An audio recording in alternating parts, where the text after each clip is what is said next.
За бид бүгдээр хоногт 24 цагтай. За ихэнхдээ бол 8 цаг унтаад тэгээд үлснийг нь бол ажиллаа. Тэгээд нэг хэрэгтэй хэрэггүй юм цагаа өрөө дуустдаг. За миний хувьд бас ялгаагүй. Би бас маш их ажилладаг байсан. Тэгээд цагаа маш дэмий юмд ихээр үрдэг байсан. Ажлаа тарж ирээд чухал юмаа хийн гэж мэдсээр байж иж гар утсаа үзэл, утсаа ухаал, Netflix үзэл, зурагтаа үзэл тэгэл өнгөрөөдөг байсан. Өөртөө цаг зав гаргахгүй, гэр бүлтэй цаг зав зарцуулж чадахгүйгаа мэдээд эдгээр 8 хак одоо эдгээр 8 зүйлийг хийж эхэлсэн байгаа. За тэгээд түүний оронд яасан бэ гэхээр 1-2 цагийн бол найдвартай гэр бүлтэй зарцуулдаг болсон. За 1-2 цаг өдөртөө заавал ном уншдаг, альсгүй сонсдог болсон. 4 удаа фитнест явж гин. За 2 удаа заалан тоглож гин. За тэрнээс гадна тэгээд 7 хоногт 1 удаа яг энэ шиг одоо YouTube контент ингэ бүтээдэг боллоо. За тэгээд энэ 8 хакийн тухай та бүхэндээ ярилцъя гэж бодлоо. Hi. Хөрөнгө оруулагч lifelong learner Тэмүүлэн байна. Хэрв та миний контентуудыг хэн нэгэнд хэрэгтэй гэж бодвол цааш нь шеэрлээд түгээгээд намайг дэмжээрэй. Оронд нь та бүхэндээ би таны цагийг гарцдаггүй хэрэгтэй гой контентуудыг бэлдэх болоо. Ингээд let's talk about money. Нэгдүгээр хак нь ном унших, бас сонсох. За бид нар дэлхийн хаанч амьдардаг вэ? Ер нь дор хаяж өдөртөө 30 минут нийтийн тээврээр байсгүй машинд одоо өнгөрүүлдэг байгаа. Хаа нэгэн тийшээ зорчиж, хаа нэгэн тийшээ явдаг. За тэгээ бид нар энэ хугацаанд яадаг вэ гэхээр ерөнхийдөө уцаа мааждаг, айскул зүгээр хөгжим сонсоол ингээ өнгөрөөчдөг. За би ч гэсэн ялгаагүй тийм байсан. Уцаа мааждаг, ямар ч хэрэггүй юм ингээл одоо сонь уншдаг ч юм уу те, ямар ч өөртөө хэрэггүй тийм мэддэг байлаа. За харин одоо бол нийтийн тээврээр явахдаа ном уншдаг болсон. За машинаар явахдаа ном сонсдог болсон.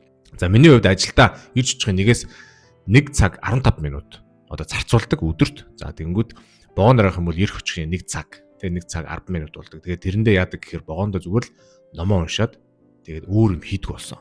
За машинаар бай. Одоо явлаа гэж утгад машинаар явах хугацаанд төвжирэлд орох юм уу? Эсвэл замдаа явж явах хугацаанд бас 1 цаг гараа явна ирж очих юм. Тэгээд тэр хугацаанд номоо аудио хэлбэрээр сонсдог болсон байгаа. That he can't charge a price worth his time. His service fees are deflationary, caused by an abundant supply of trainers. And when supply exceeds demand or need, prices move down. Not enough need, too much supply.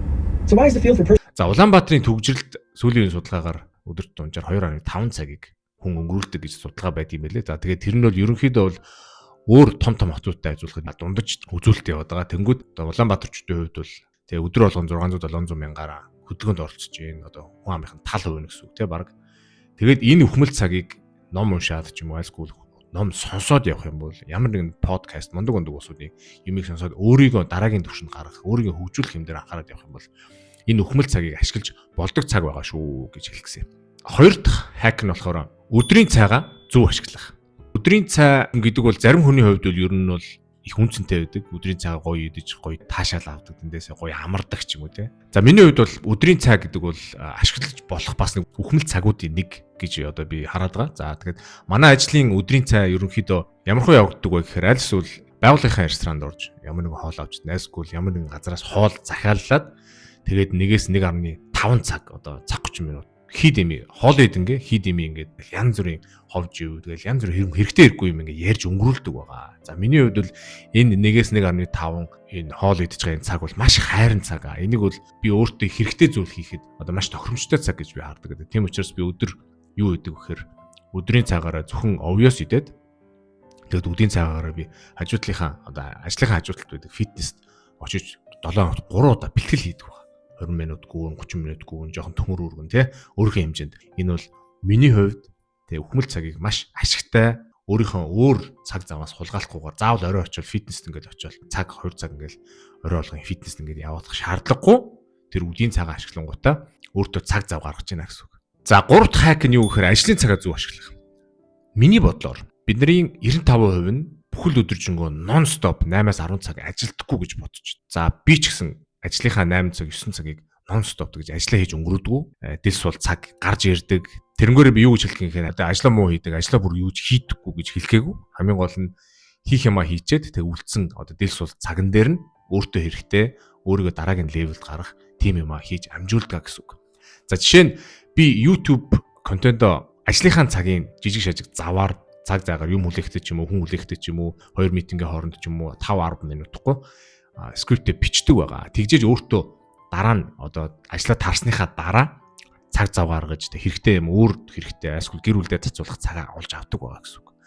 Тэгэхээр Миний бодлоор ямар нэгэн тий офис gossip ч юм уу, ямар нэгэн дил суул 50-ны цэгийн яриа тэгэл энд очиод тэгэл дил суулм хийчихснээс жоохон цаг зав гараад ингээд та ажилгүй байх ч юм уу, эсвэл жоохон ингээд гіврэх ч юм уу, уцаа ухчаасныхаа оронд өөртөө эрэхтэй өөрийгөө нэг левел ахиулах юмд ашиглаж ивэл зүгээр юм болов уу гэд. За hack 4 нь болохоор зөвхөн ажлын цагаар уцаа авах. Миний хувьд бол яадаг болсон гэхээр орой гэртээ ирэнгуудаа уцаа шууд унтраагаад офлайн болдог болсон байгаа. Яагаад тэгэхээр би нэг 14 хоног тийм туршилт хийж үзсэн өөртөө. Тэгээд ер нь бол ингээд нэг юм уу 2 өдөр ингээд офлайн байгаад эсвэл оройдоо ингээд 7 хоног офлайн байнгут юунаас цоцроод байна аа? Ер нь яах вэ гингүүд юунаас ч цоцрохгүй, ямар ч юм алдаагүй, юу ч дутаагүй байдаг надад. Хэрв уцаа уралдах ч юм уу эсвэл уцаа ухах, уцаар янз бүр юм хийх ч юм уу тэрийг ажлын цагаар хийдэг гэсэн байна.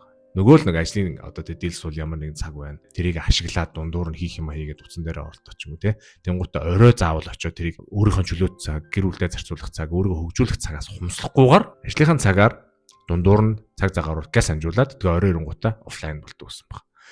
Тэгээд би нөгөө юу гэж хэлэх гээд нөгөө л хэлсэнчлэн ажлаа хийдэггүй биш ээ. Ажлаа хамгийн гол нь зөв хийгээ тэрийг зөв зарцуулаад жижиг шажиг гарсан цагта өөр юм хийж болдог байгаа шүү гэдгийг хэлэх гэсэн. За hack 5 нь болохоор сошиал медиаг зөв ашиглах. Сошиал медиаг бас хамаагүй хэрэггүй те ер нь амьдралаасаа гаргаж хай эсвэл ер нь учир утгагүй ер нь амьдралд ямар ч хэрэггүй гэж хэлэхэд бол бас учир дутагдaltaй юм аа. Яг тэгэхээр би саяхныг хүртэл ер нь сошиал медиаг амьдралд хэрэггүй ер нь цагийн гарц гэж боддог байсан. Гэхдээ одоо бол болсон. За ягаад тэгэхээр сошиал медиагаар бол өөрийгөө хөгжүүлэх, өөрийгөө дараагийн түвшинд аваачих, мундаг улсуудын хэлсэн ярьсан одоо бүтээсэн контентуудыг хүлээж авч болох юм аа. За тийм учраас сошиал медиаг зөвөр ашигладаг болсон байгаа. За тэр нь яадаг сошиал медиагийн фидийг өөрийнхөө мэдэж авъя, сурыг гэсэн одоо тэр юмдаа тохируулж болдгоо гэсэн үг. Би юу сурмаар байгаа юм бэ? AI сурмаар байгаа юм уу? Хувийн санхүүгээ сайжруулмаар байгаа юм уу? Эсвэл саксогоо сурмаар байгаа юм уу? Эсвэл вискиний тухай мэдмээр байгаа юм уу гэх те. Тэр фидээ өөртөө ингээд таруулдаг гэсэн үг. Тэгээд таруулчих юм бол сошиал медиа намайг удирдахгүй, би сошиал медиагаар удирдаад би сурах юмнуудаа сонирхож байгаа юмнууд сошиал медиагаар аавна гэсэн үг. Илүү төв байхгүй. Тэгэл болоо. Тэрийг би сошиал медиагаа зөв ашиглах гэдэг. Тэгээд тэрийг бас одоо бас амьдралдаа хэрэгжүүлээ явж байгаа. Тэгээд маш их цаг хугацаа хэмнэн заавал нэг юм сурах гал мөнгө төр зарцуулаад цаг хугацаар зарцуулаад ер нь бол одоогийн үед бол би бодохдоо баргийн юмн дээр ер нь бол интернет ашиглаа, сошиал медиа ашиглаад ер нь ингээд бүх юмыг олж авах боломжтой болсон үе гэж боддог. Одоо ялангуяа хэмэл оюухаар хөгжсөн энэ үед бол бид нэр заавал их сурвалж сураад ингээд ах шаардлага байхгүй. Өөрөө бие дагаад интернетээс бүх юм олж авах боломжтой болсон. Тийм учраас маш их цаг хэмнэн хамгийн гол нь сошиал медиаг зөв ашиглаж сурсан байгаа. За hack номер 6 нь болохоор орой болгон хийдэг алхалт. За орой болгон гэр бүлээр алхахдаг болоод бараг жил болох гэж байна.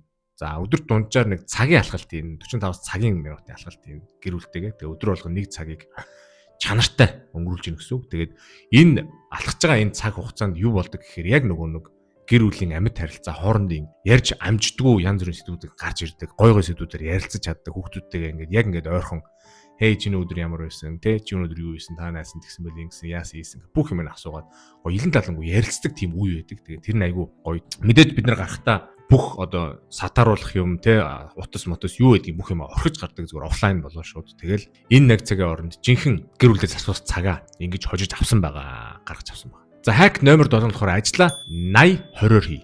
За та бүхэн Паретогийн зарчим гэж сонсч ирсэн үү? За Италийн эдийн засагч Вильфредо Парето гэж хүн за 20 дугаар зууны ихээр нэг юм ажигласан байгаа. За тэр нь юу ажигласан гэхээр Италийн бүх хөрөнгийн 80% нь хүн амынх нь 20% нь эзэмшдэг байна гэж. Тухайн хүн эдийн засагч маань цаашаа ингээд ажиглаад өөр амьдралын бүх юмн дээр өөр ямар бүх салбар дээр яг 80-20 гэсэн энэ зарчим ингээд ажиглагдаад байсан. За тэгэд үүнээс үүдэж Паретогийн зарчим гэдэг имийг амьдралын бүх проблем, бүх салбар, бүх юмн дээр ашиглаж болох юм байна гэд. Тэгэд ашиглаад зарим хүмүүс тэг үр дүнг нь гаргаад ирсэн батлсан тийм зөндөө байдаг. Тэгээд яг энэ зарчмын дагуу би Паретогийн 80-20 гэдэг зарчмыг одоо ажилдаа, амьдралдаа ер нь бүх юм дээр хэрэгжүүлээд эхэлсэн. Тэгээд үр дүн нь яг харагддаг. За тэгээд тодорхой яадаг гэхээр би ерөөсөө ажиллаа 80-20-ын зарчмаар хийдэг. За тэгвэл ерөөсөө 80-20 гэдэг юу гэсэн үг юм бэ гэхээр ерөөсөө чиний хийж байгаа ажлын 80% нь ердөө 20% зардалтайгаар эсвэл 20% одоо тэр байгаа цагийн 20%-аар хийж бүтээнэ гэсэн үг. За яг энэ зарчмын аргаар би ажиллаад явуулдаг байгаа. Ажлынхаа 80%-ийг өөрийн цагийнхаа 20%-аар хийж дуусдаг байгаа гэсэн. Маш бага одоо хөдөлмөртэй маш бага зардлаар 80% хийх юмхаа 80% хийгээд дуусчихдаг гэсэн. Тэгэхээр маш их цаг гарч ирнэ, чөлөө цаг их гарч ирнэ. Тэрийг өөрийгөө хөгжүүлэх, өөрийгөө одоо тий сайжруулах дараагийн левелд авчих юмд ашигладаг болсон гэсэн. За хак номер 8 нь болохоор амьдралаа тойруулж төлөвлөх. Миний хувьд хамгийн чухал юм юу вэ? Юу хийвэл надад хэрэгтэй? Юу хийвэл надад тий намайг дараагийн түвшинд аваачих уу гэдэг асуултыг байн асуудаг гэсэн. За тэгээд энэ асуултыг асууснаар би юу ойлгосон бэ гэхээр ерөнхийдөө бодохдоо ажил гэдэг имийг ерөөсөө амьдралын хамгийн чухал юм байна гэж боддог гэсэн. Тэгээд амьдралаа ажлаа тойруулаад төлөвлөдөг гэсэн.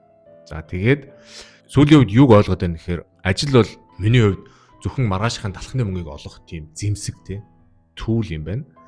Тэрнээс чухал юмнууд зөндөө байдаг юм байна. Гэр бүл, хамаатан задан, ээж аав, найз нөхөд, өөрийн хувийн хобби, юу гэдгийг тий намайг тааш нь дараагийн түвшинд гаргах тийм юмнуудыг ер нь нэгдүгээр тавиад тэгээд тэрийгэ тойруулж амьдралаа төлөвлөх нь ер нь зөв юм байна. За тэгээд ингэж амьдралаа тойруулж амьдралынхаа бүх чухал юмыг төв цэгээ болгоод тэрийг нь тойруулаад ажил төрүүл юу гэдгийг бүх юм ингээд тойруулаад төлөвлөхөөр нөгөө олддгоо цаг тий нөгөө гарч ирдгүү зав гинт гараад ирдэг. Гэр бүл одоо үр хөвгтдээ зарцуулах тийм зөндөө цаг завтай болсон байгаа. За ингээд энэ хүртэл хамт байсан та бүхэндээ баярлалаа. Хэрв та цагаа дэмий өрөхгүй, тэ ажил тараад цагаа зүгээр дэмий ингээд өрөхгүй, team hack, team арга зам мэддэг бол комент хэсэгт бичээрэй. Надад сонирхолтой байх болно. Ингээд дараа уулзлаа. Түр чао.